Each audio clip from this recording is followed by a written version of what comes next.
চৰাইদেউ জিলা উদ্যোগত তথা অসম গোৰ্খা সন্মিলন চৰাইদেউ জিলা উদ্যোগত তথা চৰকাৰী শাখা আৰু খনা শাখাৰ সহযোগত আমি এই চৰকাৰী ৰংগমঞ্চ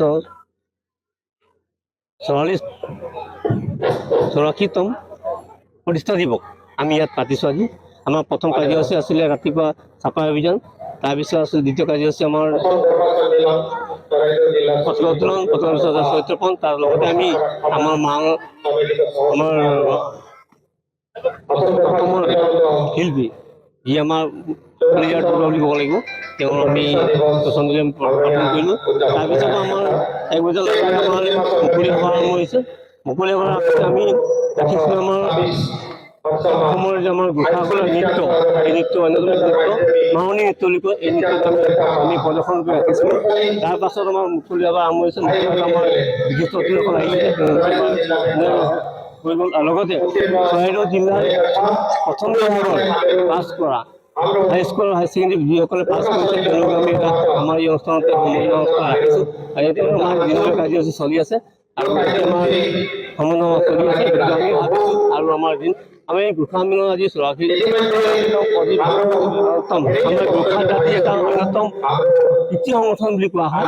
কাৰণ আমাৰ 1942 চনত জন্মগ্ৰহণ কৰা ভাৰতীয় গোৰ্খা লীগ নামে জন্মগ্ৰহণ হৈছিল।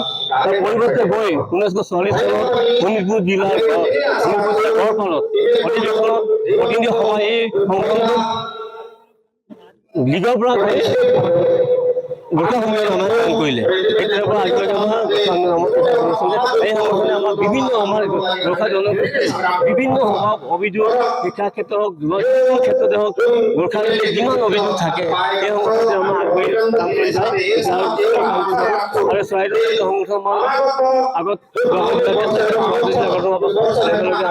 আমিও দ্বিতীয় কাৰ্যক্ৰম চলি আছে ন, আৰু ভাবিছোঁ চৰাইদেউ জিলাত আমাৰ আৰু লগতে আমাৰ